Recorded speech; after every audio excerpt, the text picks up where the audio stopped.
I'm Margaret Brennan in Washington, and this week on Face the Nation, it's Iowa Caucus Eve. But the traditional presidential campaign kickoff this year is anything but. In 2024, the starting line on the road to the Republican nomination is an icy one. -20, -22, and brave it for a few hours and go and caucus for me. I'll be in there in that White House for 8 years fighting for you. With sub-zero wind chill temperatures predicted for Monday. We have the worst weather, I guess, in recorded history, but maybe that's good because our people are more committed than anybody else. But with the once robust GOP field shrinking, few candidates are still committed. I don't play for second. I've never played for second. I'm not going to start now. What is it about Trump among GOP primary voters that has him more than 50 points over any other candidates in our new national poll? We'll have some striking insights into voters' thoughts on Trump's talk and his policies. We'll talk to GOP presidential contender and former Arkansas Governor Asa Hutchinson and New Hampshire Governor Sununu. West Virginia Democrat Joe Manchin will also join us. And we'll talk to White House National Security Council Coordinator John Kirby about the escalation of tensions in the Mideast and the growing controversy over Defense Secretary Lloyd Austin's secret hospitalization. It's all just ahead on Face the Nation.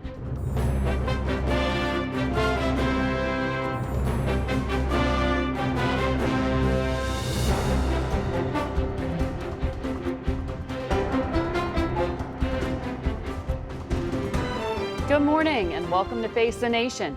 We begin today not with what you do know, that it's very cold outside for most of the country and that former President Trump is looking strong in Iowa based on our reporting and state polls.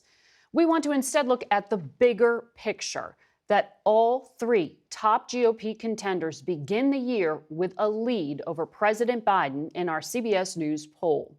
Former President Trump is up to 50 to 48%. Florida Governor Ron DeSantis has a 3-point margin, 51 to 48%. Those two are both within the margin of error. But it's former South Carolina Governor Nikki Haley who has the biggest lead, 8 points over President Biden at 53 to 45%. We turn now to CBS News Executive Director of Elections and Surveys, Anthony Salvanto, to tell us more. Anthony, good to have you here. Good morning. That's a pretty dramatic advantage for Haley over Biden. Why is she outperforming him instead of Trump or DeSantis? Republican voters think it's Trump who has the best chance for them to beat Biden. Maybe they haven't seen this poll yet. But look, Haley is on qualities that people say they want in a president, better or about even with Biden. Things like empathy, things like ability to compromise, and toughness, where she leads and does just as well as the other two, DeSantis and Trump, right? The other part of this, Margaret, is just on straight demographics. She does well with women. She does better with independents. She does better getting people to cross over from Biden 2020 to her. All of that reflects some of Biden's underperformance with his Democratic base. And then finally, this point on the economy. We still see voters telling us, really by 2 to 1, that they feel like they might be worse off under Biden than better off financially. And that's important because it reflects this ongoing sting of what's happened with him and his ratings after inflation. Even though voters are starting to say, like, they think the economy is starting to stabilize, a little bit of improvement there, he's not getting the political benefit from that, partly because it's about the rate of change. Inflation is slowing, but prices are still high. Right. And that doesn't look like his argument is resonating that well right now.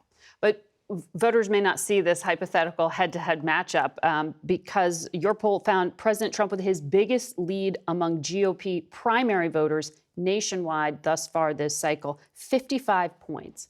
What's driving it? Indeed. Well, look, some of this is he just spans different parts of the party and has appeal. So for Republicans who want a tax cut, he's their guy. For Republicans who are MAGA, who want a more combative approach, who want that culture war, he's their guy. And part of it, just by the numbers, is he's got more strong supporters than anybody else, people who say they're considering only him, who will not change their minds. And that throughout this campaign has put a floor under his support that's been really hard for any other candidate to shake. And look, that part, in some sense, is not news. But contextually, as we go into this primary season, it's important to then reiterate that this is something and a phenomenon with this showing loyalty to an individual that we really have not seen for people in polling in U.S. politics other than for Donald Trump and that MAGA base.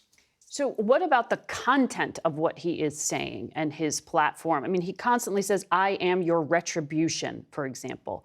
What do voters think that means? Well, the important thing here is comparing people who call themselves MAGA to the rest of the party, because the MAGA base is much more likely to say they like that idea, the idea of punishing or going after his political opponents if he gets into office.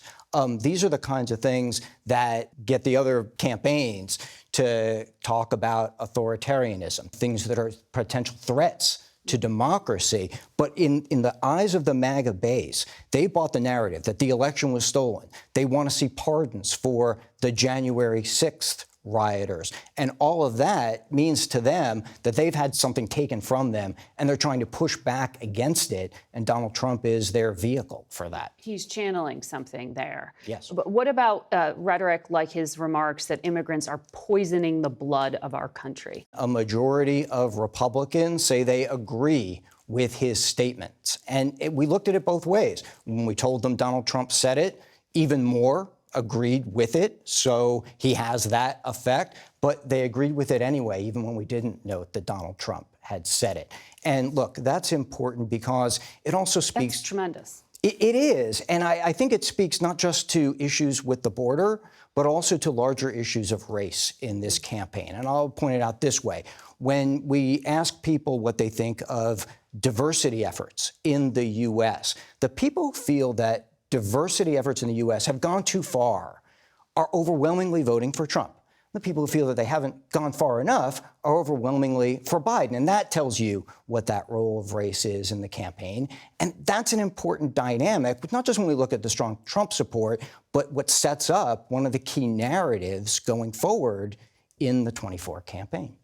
Fascinating, Anthony Salvanto. Thank you. Thank you. Our CBS Mornings anchor Tony Dokoupil is in Iowa and spoke yesterday to former Governor Nikki Haley. Iowans sometimes make their decision very late. Yes. This is still an open ball game. Yes. What's your closing argument to them? Yeah, I mean, the closing argument is, let's get rid of the chaos. Let's leave the old names of the past and let's move forward with a new conservative leader that's going to get our country back on track. We can't go through 4 more years of chaos. We can't go through Trump or Biden anymore. Everybody, 75% of America has said they don't want a Trump-Biden rematch. So I think we need to go forward and give them something else. And that's what we're trying to do, is give them a new option. I've been talking to voters for the past 2 weekends, and a lot of voters like you very much. Yay. But they say they're hoping you'll be a VP this time around. A VP to you-know-who. How do you feel about that? I don't play for second. I've never played for second. I'm not going to start now. I'm not interested in being vice president. I'm running to be president, and I'm running to win, and we will. What's your message to those voters in particular who like you enough to be VP, but right now are still stuck on Donald Trump? Well, I think, look, if you want 4 more years of chaos, that's what you're going to get. But what's more concerning is, if you look at those head-to-head polls, Trump and Biden are pretty much even. It's going to be a nail-biter of an election. We're going to be holding our breath. I don't want a President Kamala Harris. To talk more about the state of the contest, we turn to our CBS News political team in Iowa, Ed O'Keefe, Robert Costa, and Major Garrett. They're at GOP headquarters in Des Moines, and Amy Walter of the Cook Political Report is here with me in studio. Ed, I want to start with you. What's driving the decision of these Republican voters in Iowa? Well, Margaret, happy Sunday to you. If you talk to Trump voters, they reflect back the anger, the resentment, the desire for payback that the former president continues to reflect on the trail, most especially concerned about issues like border security, the future of immigration policy in this country, and the cost of things, inflation, reflecting back to us that they're concerned about gas prices, even though they're starting to come down, but also being able to own a home or even affordably rent an apartment. You talk to Ron DeSantis' supporters, they generally agree with those views, but in the back of their minds, they know that Donald Trump can't necessarily win a general election, so they're looking for someone else who can do that. Whether or not there are enough of those people here in Iowa is the big question for the Florida governor. And I've been most struck by Nikki Haley's supporters who reflect back what we're seeing in the polling this morning. They're not angry. They're concerned about the future of the world, concerned that the president is allowing things in Ukraine and the Middle East and Asia to spiral out of control. They're concerned that Washington is needlessly spending money. In a word, they're concerned about the chaos, which is the word she uses so frequently as she did there in her conversation with Tony, and one that appears to be resonating here in the last few hours. Bob Costa, I know you were in court earlier in the week with Mr. Trump, and our polling shows those legal issues are a net positive for him with voters. Is the Trump campaign banking on that? Margaret, good to be with you. Usually in the closing stretch of the Iowa caucuses, there's an ideological debate inside the Republican Party, a standoff over the future of the GOP. But instead, we're seeing this explosion of grievance among Trump supporters. And inside the high command of the Trump campaign, they're playing to that. And when I spoke to former President Trump in recent days in Lower Manhattan, I said, how do you see the campaign versus the courtroom? And he said, Bob, the campaign is the courtroom. He will keep making these appearances, playing to his supporters and saying that he is with them. He's standing against an establishment he perceives as the enemy, and that he hopes, and his officials hope, will fuel his campaign in the coming weeks and, if he makes it, to the general election. Major Garrett, you've covered a number of campaigns, and the adage from pundits is always, oh, national security doesn't really matter to voters. But I want you to listen to something Donald Trump was asked last night in Iowa. The world is in chaos. What happened with Yemen and the missile strikes the last few days, Ukraine, Palestine, we don't even know where the Secretary of Defense is right now. Are we on the brink of World War III? I think we're the closest that we've ever been. And, you know, Joe, this won't be a regular war. This is not going to be, as I say, army tanks running back and forth, shooting each other. These are weapons of mass destruction, the likes of which nobody's ever seen. I've seen them. And this is obliteration. This is not a world war like we are used to. World War I, World War II were terrible, horrible. This is so much bigger than that. This is, you know, like annihilation. I've seen him. Major Garrett, sounds like Trump is saying, I alone can fix it. So I've been covering Donald Trump since 2015, and my conversations way back then, Margaret, reminded me of something that he's always possessed, a fear and a fascination about nuclear weapons and nuclear war, a constant obsession with his, how to avoid it. So that's one part of that answer. It's a legitimate one. Most American presidents in the nuclear age have felt that as well. But Trump is acutely fascinated by it and fearful of it. That's one of the reasons he began those negotiations, though unsuccessful, with North Korean dictator Kim Jong-un. But this is also an answer about a larger context in American political life. If you're not a Trump supporter, are you anxious about the future? Do you believe a re-elected President Biden would be strong enough, fit enough, courageous enough to handle an unstable world? Trump is answering that. No, he won't. I will be. You may not like me, but I will be strong and I will be vigorous. That's one of the messages he's trying to convey with that annihilation answer. I mean, it's just chilling, Amy, to hear some of the language that we are talking about being normalized on the campaign trail. You said earlier this week it's kind of hard to get excited about Iowa in a contest where the frontrunner is ahead by just so much. Is this just a glide path to Donald Trump securing the nomination of the party? Well, given the numbers that you all put out today, it sure looks that way, and every poll that we've seen out of Iowa suggests that as well. With the one road bump in the way being New Hampshire, in part because the New Hampshire electorate looks so different from Iowa's and then from the next state that has significant primary, which is South Carolina.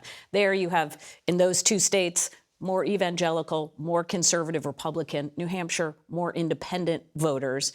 That's the Nikki Haley voter right there in New Hampshire. So you can see her do well in a state like New Hampshire, but that's not going to give her the sort of momentum to go into a place like South Carolina that is going to look much more like what we're seeing in Iowa. Despite it being her home state. Despite it being her home state, it is still where Donald Trump has a great deep well of support. And I think the fascinating thing, when you look back, thinking about where we were at this point in 2020, and the debate on the Democratic side was all about who could beat Donald Trump. Right. And that's how, even though he lost those first couple of contests, Joe Biden was able to come back and win because he was seen as the most electable. It is very clear who the most electable candidate is in every poll, not just the CBS poll, and that's Nikki Haley. And that has done her no good, in part because Republican base believes that Trump is going to win anyway, that he won the last time around. Yeah. And when it's that close,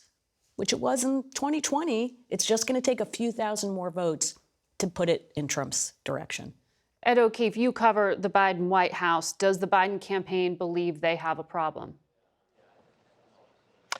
Not yet necessarily, Margaret. They, like our polling, like just about everyone else that's monitoring this closely, believe that when all is said and done, former President Trump will be the Republican nominee. And they look at these numbers that continue to suggest that Nikki Haley's more electable and ask the question, at least some of them do, well, okay, let's say she's the nominee. Where's Donald Trump at that point? What is he doing to help her or potentially hurt her by raising concerns? He would splinter the party, they believe. Ultimately, however, they are of the belief that most Americans, despite those that loyally watch us here on Face the Nation, aren't necessarily paying attention to this yet, don't believe that Donald Trump will ultimately prevail. It looks like he might, and once that binary choice is before the American people again, the White House believes they'll be able to win it. But they caution, it's not about today. The polling today doesn't matter. It's the polling next fall, and on Election Day, they are only going to be concerned about going forward. Major Garrett, what would a second Trump presidency look like? Well, I guess the underlying part of your question, Margaret, is would it be a threat to democracy? That's certainly something the president's, that is to say President Biden's campaign, has leaned very much into in the last week. The bigger question for the country is, do we have a common definition of the future of democracy? And our polling and everyone else's polling, but particularly our polling, suggests Republicans are now defining democracy and its orientation to Trump quite differently than the rest of the country. We've talked about this rallying effect, this idea that prosecutors are somehow being too vigorous with former President Trump, whatever his underlying conduct was. Republicans have been rallying and moving in that direction consistently since January 6th. They're hardening around support of Trump, seeing his grievances as their grievances. And when Trump talks about retribution and doing something on behalf of himself and not the American democratic experiment, Republicans are rallying to that. So in that context, Margaret, democracy, constitutional republic, all our traditions and all our institutions seem to me and feel more threatened if there's a Trump re-election. That's a conjecture, but it is not a conjecture in the dark. It's a conjecture that aligns perfectly with our polling and everyone else's. So, Bob, if this isn't a traditional campaign, what do we need to expect from the candidates in terms of what they're actually going to be able to do to secure the nomination? Look for Trump to try to assert himself as someone who's comfortable with power and wants a revival. Back in 2016, many of his allies told me he stumbled into the presidency. Now, years later, they say he's ready to use executive power in a sweeping way, mass deportations, shake up U.S. foreign policy. This election is shaping up to be a reckoning on American democracy and what a Trump return to the White House would say about the United States. But so many of Trump's rivals at this point are just not ready to wade into those waters. They're trying to stick to their talking points, and we'll see if that's enough for them to catch up. Gentlemen, thank you for joining us from Iowa. Amy Walter, thank you for being here with us, helping us make sense of it all. Face the Nation will be back in a minute. Stay with us. We're joined by West Virginia Senator Joe Manchin. Senator, good to have you here. Good to be with you, Margaret. In person. You've known Joe Biden for a very long time. You've known Donald Trump. What does Biden need to do to reverse this trend? Well, I think basically speaking to the American people on what has been accomplished, what they want to accomplish, mistakes they've made, and how they're going to correct them. People just want to know the truth. You know, if you made a mistake, say, hey, we made a mistake. We tried something and it didn't work out. I think they moved too far to the left. They need to come back to the center or center left. That's where America is. America is between the centers, center left, center right. That's where most of the voters are, and that's where the decisions on who's going to be elected, that's where it's going to happen. It's not going to happen from the extremes, but we're playing off of the extremes. That's what people are just worn out. Enough is enough. Well, and you've said enough for you. You are leaving Congress. Right. I've tried everything I could. I'm going on my 14th year, and I've done everything. I can tell you, we cannot fix it. Well, you haven't tried everything. You know that question. Well, we cannot fix it in Washington. It won't be fixed because the business model, and that's what my daughter Heather and I put together, Americans Together. Right. And the reason for that is trying to give people hope in the middle that they have a voice and a place to go. Well, you said you're trying to travel the country and suss out this moderate group. Where do you direct them? What do you have them drive towards a nomination? This is not a short game. This is a long game, right? If you're going to get, it's a character of the person you send to Washington, who you're voting for and within your state or your district. And if that person has the character to where they put They put their country before their party. Yeah. They put their service before themselves. All these types of things. And people can detect that. But they have to get that person in the game. And right now, with the gerrymandering, the way it's controlled, you get 380 to 390 districts already cooked. You've got the whole thing as far as the primaries, how you could change those to more of a majority primary, an open primary, if you will. It gets a person who doesn't have the political backing maybe or the financing, but has the best character and the best ideas, gives them a chance. There's many ways it can be done, but it has to be really pushed from the outside. The business model in Washington is too darn good for the Democrat and Republican parties.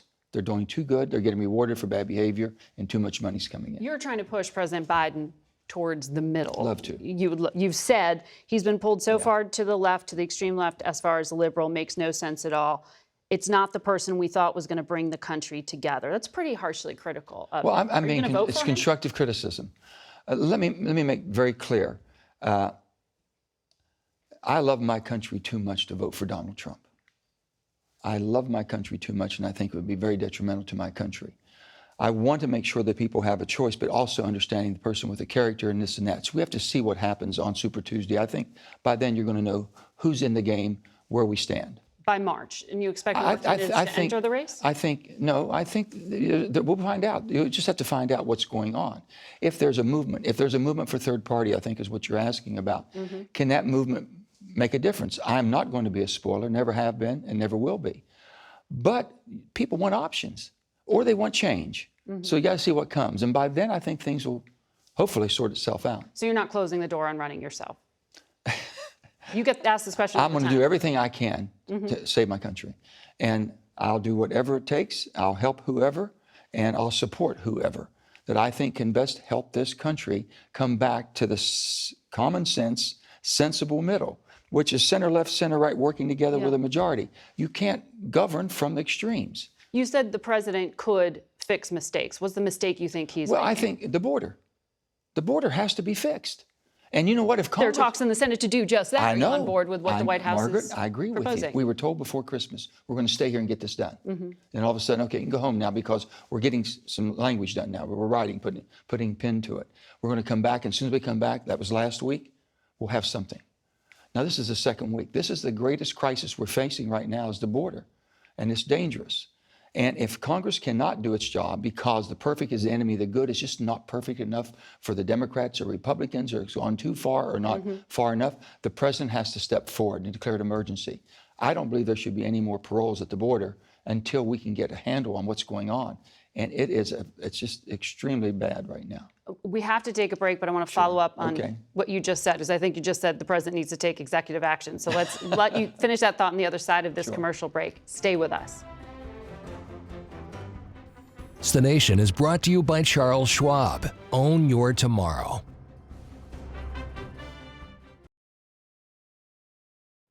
CBS News will have coverage of the Iowa caucuses all day tomorrow, starting on CBS Mornings and continuing on our streaming network. We'll be right back with a lot more Face the Nation.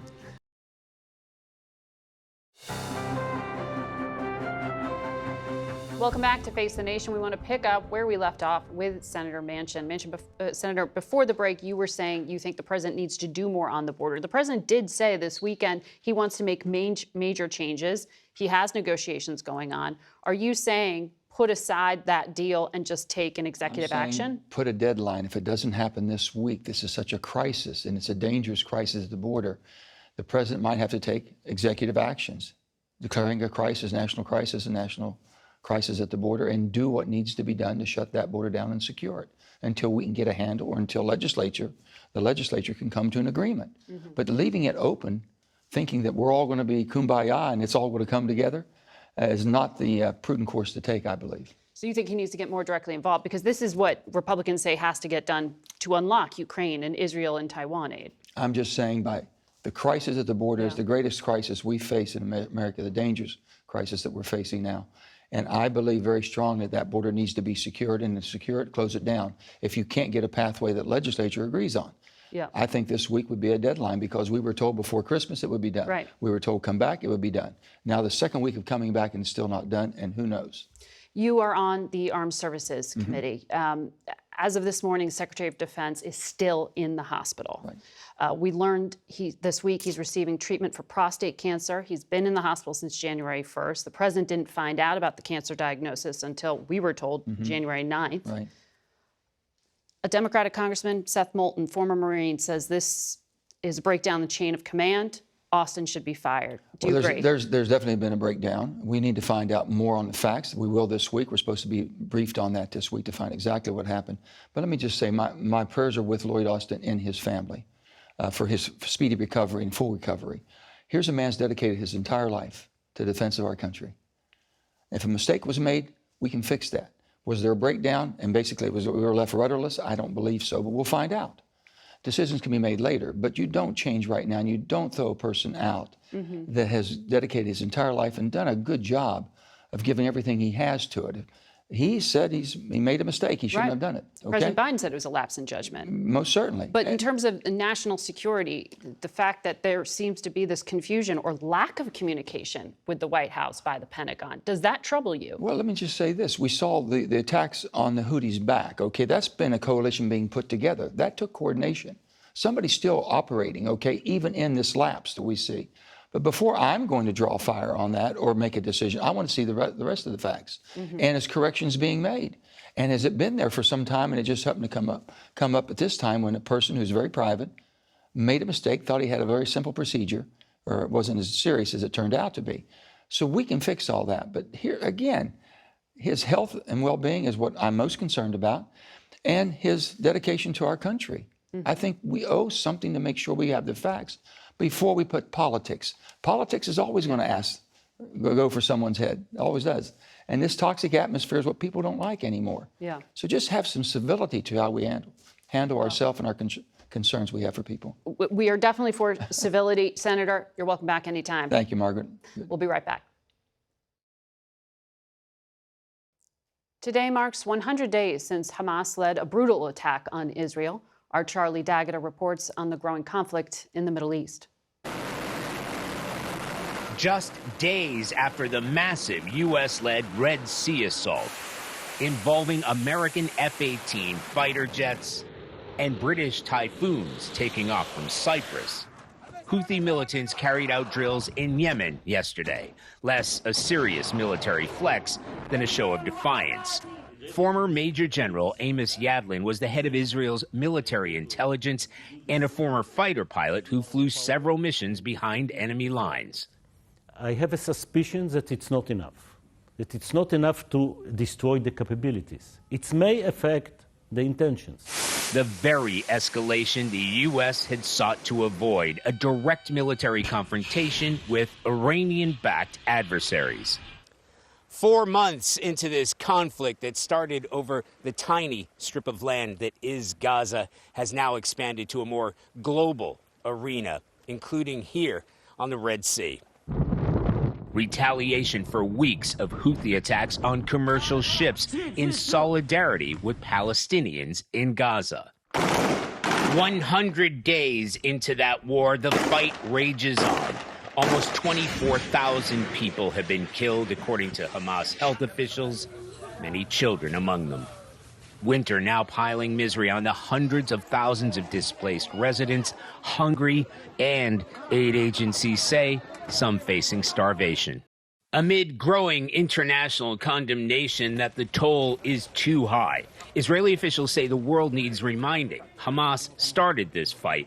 This morning, thousands gathered in Tel Aviv for 100 seconds of silence, including the families of those still held hostage, not knowing whether their loved ones are even still alive.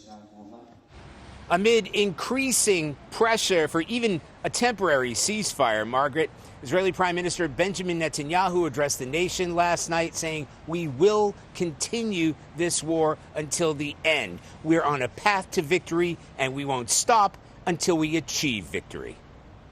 Charlie D'Agata in Israel. We're joined now by Admiral John Kirby of the White House National Security Council. It's good to have you here. Thank you. We received that report about 2 Navy SEALs missing off the coast of Somalia. They were attempting to board a small ship believed to be carrying weapons from Iran to Yemen. What is the status? As far as we know, that search is still ongoing for those two sailors that are in the water, and we hope to get some updated information today. But we're obviously watching this very closely. But this is directly related to what is going on. This was not related to the strikes in Yemen. This was normal interdiction operations that we've been conducting for some time to try to disrupt that flow of weapon supplies to Yemen. So it's not related to the strikes that we took against the Houthis. But still, in this region, the Houthis, as you just mentioned there, say the motivation here is they're trying to get back at Israel's allies. That's a justification they're using for attacking some of these ships. Does the U.S. assess that these coalition strikes will deter the Houthis, or are you bracing for retaliation and an open-ended conflict? I think it'd be Pollyannish for us to think that there couldn't or may not be some sort of retaliatory strike by the Houthis. We're watching this very, very closely. We've taken the requisite necessary precautions in the region to make sure we're ready for that if that should occur. These strikes were meant to disrupt and degrade their ability to conduct these strikes. And so we think that we had good effect on that. We're still assessing the battle damage assessment of those strikes, but we think we had good effect. We'll see what happens. The Houthis have a choice to make here now, Margaret. And the right choice is to stop these reckless attacks. And no matter what they say, this is not about punishing Israel. I mean, one of the ships they took a shot at yesterday was Panamanian flagged, and it was taking Russian oil. It had nothing to do with Israel. So it may be an open-ended conflict. We don't know if deterrence has been established. Nobody wants a conflict with the Houthis. We're not looking for a conflict with Yemen here. We're trying to get these attacks to stop. So you used to work very closely with the Defense Secretary, Lloyd Austin. Yes. And as we were just talking about, everyone is hoping he pulls through this battle with cancer healthy and strong. But why is he still in the hospital? If he's able to work, why does he still need to be at Walter Reed? Well, again, I'm not his physician, so I want to be careful. But my understanding is that he's following his doctor's orders and in consultation with their views in terms of what kind of additional care he needs. And we'll see, when he can get released. But obviously, they still feel like he may need some additional care. I understand that part of that is just physical therapy. So, okay. Does the president talk to him on a daily basis? Because I think one of the things that surprised a lot of people, knowing what a tinderbox the Middle East is, Europe is, and the concern about China, was how infrequently there was direct contact between the White House and the Defense Secretary for that entire period of time at the end of December through January. There's routine, regular communications between the president and the Secretary of Defense, as well as the Secretary of State.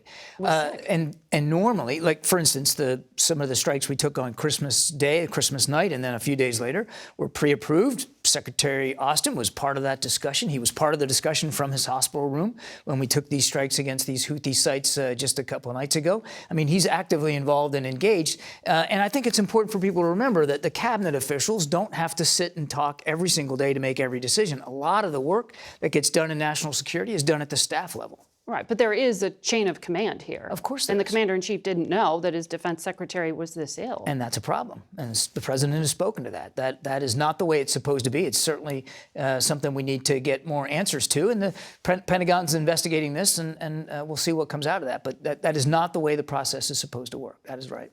As we acknowledged there, it's been 100 days since that Hamas attack on Israel that sparked where we are now.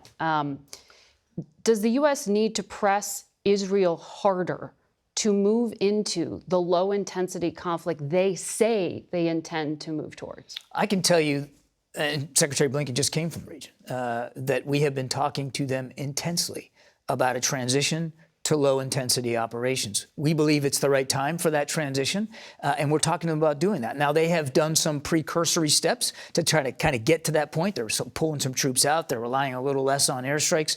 But we believe that, look, any military campaign, you go through phases. And the next logical phase here, as they have put pressure on Hamas leadership, is to get to lower intensity operations, more targeted, more precise raids, less airstrikes.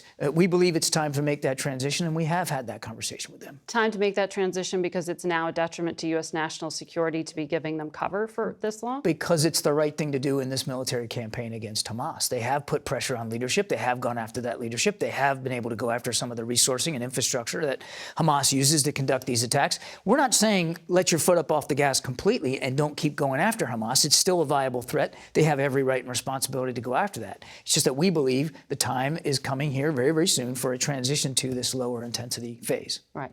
Because even Democratic senators like Chris Van Hollen have said, the quote in Axios is, at every juncture, the Netanyahu government has given Biden the finger. That the White House is just being told, we don't care.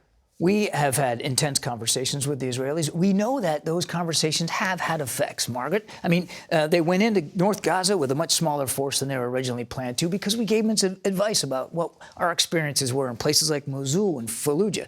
We've seen them now establish humanitarian corridors. We've seen them drop leaflets telling people where to go, where not to go. I mean, that's basically telegraphing your punches, and not a lot of modern militaries would do that. I'm not saying it's perfect, and we're certainly not walking away from the need to reduce civilian casualties and get more humanitarian aid in. It's getting in a couple hundred trucks a day, not enough. Yeah. And we're going to keep that. We're going to keep having those conversations with them. Thank you so much for coming and joining us in studio. Yes, we'll be back in a moment. We go back now to the Republican presidential primary contest and candidate Asa Hutchinson, who is joining us from Des Moines. You were, sir, a two-term governor. You helped found Homeland Security. You ran the DEA. You were a member of Congress. But Donald Trump has remade your party. How do you define who your supporters are? Well, first of all, you're correct. He has redefined the Republican Party, and not in a good way. And whenever you look at what I'm trying to do is draw attention to the fact that Donald Trump is a weak candidate for us going into the general election. I think the CBS poll that you cited today reflects that. The one person that ought to enjoy that poll is Joe Biden, with Trump having that kind of a lead in the primary. My responsibility and other candidates is to take on the front runner if you don't agree that he's the right one. We've been doing that, and there might be a short-term price for that, but long-term, fear-mongering and grievances only take you so far. And so that is the sign of a weak candidate as you go further into this election year. So the voice is critically important to alert people that we can't mislead our voters and say January 6th was somehow a patriotic act. It was an attack on our Capitol, the rule of law, and Congress. And we cannot buy into that misleading by Donald Trump. So, sir, our CBS polling shows 81% of Republican primary voters say they agree with the statement that immigrants are poisoning the blood of the country. What do you think of that statement, and why is that resonating with self-identified Republican voters? Well, because there's incredible concern about the border. As you talk to voters here in Iowa, their number one concern is the economy. Equal to that is border security. And so I don't like his inflammatory language. I would never use that. Immigrants are important to our country, but we have to have the legal process, and people are upset with the Biden administration and the porous border. That's why I can make the case effectively that I'm the only one running for president who's actually had that responsibility of securing the border. That resonates as well. And I would rather talk about it in terms of what we need to do versus the pejorative rhetoric that really misleads people and hurts people. Fentanyl is driving one of the deadliest drug crises in this country's history. And most of that, I think you know, comes in through those legal ports of entry into the United States. But most of your competitors are squarely blaming China, squarely blaming Mexico. They do have roles here, as you know. But how would you deal with the overall crisis in America? Well, you have to do it by partnering with Mexico to go after the cartels who are responsible for bringing the fentanyl in. They should be declared foreign terrorist organizations. But your point is very well taken. They're smuggling that through the ports of entries. And I saw Senator Manchin talking about we need to close down the border. What's he talking about? Is he talking about the ports of entry or between the ports of entry? Mm-hmm. And surely you don't want to shut down all of our commerce. It would hurt America if we did that. And so we got to use better technologies, and you've got to partner with Mexico and use economic pressure to accomplish that. And then we cannot neglect the importance of educating our young people about the risk of buying a Percocet pill on the street and how that could be laced with fentanyl. Yeah. We've got to increase our drug treatment resources. All of that's a part of my plan based upon my experience as head of the DEA. When you say economic pressure on Mexico, are you talking about shutting down temporarily transit between the two, as President Biden had to do in December, or are you talking about putting tariffs on Mexico like Donald Trump says he wants to do? Well, neither. We're going to be returning manufacturing back from China, and the president can help lead and say some of that's going to wind up in Mexico, and our economic partnership's important. But as president, I will discourage that return of manufacturing to Mexico if they don't support the rule of law and partner with us. So there's a different levels of economic pressure, and sure, I think that we have to take strong measures to get their attention to help us. But I think you can do that without hurting American businesses that rely upon that cross-border commerce. All right. Asa Hutchinson, thank you for joining us today. And we turn now to Governor and Nikki Haley supporter Chris Sununu, who joins us from Newfields, New Hampshire. Good to have you back with us. You bet. So, Governor, Donald Trump won New Hampshire's primary in 2016. It legitimized his campaign. It helped launch him to the presidency. He's leading again in the New Hampshire polls. So is this really just about Nikki Haley potentially coming in second place? No, not at all. Look, I mean, the media has told the world that Donald Trump was going to win every state and run away with this. It wasn't even going to be a race. It obviously is a race. Nikki Haley is the only candidate surging in Iowa and in New Hampshire. The fact that if Nikki can post a strong second here, that's great, and we're going to do that. But now there's even a chance of kind of shattering the presumptions that Donald Trump's going to run away with this, and that happens right here in New Hampshire. She can challenge him to win this state, go into her home state with nearly a month of campaigning there. She knows how to win there, and that again just breaks down this assumption by the whole country that it's Trump's to be had. So by doing that, you kind of hit a reset, if you will, on the entire campaign narrative and put Nikki right at the top of the heap. So you said recently that if your candidate doesn't win the nomination, you would still support the party nominee. But back in June, when you said you personally decided not to run for president, you said if Trump wins, Republicans will lose again. He didn't deliver on his promises to drain the swamp, secure the border, instill fiscal responsibility. He has numerous investigations. He's peddling conspiracy theories. So why do you no longer have such a strong conviction? I absolutely do. Look, but you would support him if he's the nominee. I would support him, but yeah, I never said I wouldn't support him. We never said we wouldn't support the Republican nominee, but understand he's the weakest candidate to go up against Donald Trump. Yeah, but I didn't say I wasn't going to support him. Republicans are going to support him. This would be a nail-biter race come November. With Nikki Haley at the top, she wins by 10 points. It's a fundamentally different argument because you get the Senate, you get the House seats, you get the governorships, you get all the way down the ticket. The Republicans win. Donald Trump is simply the weakest candidate. And so, again, that's the opportunity that Nikki brings to the table. Okay.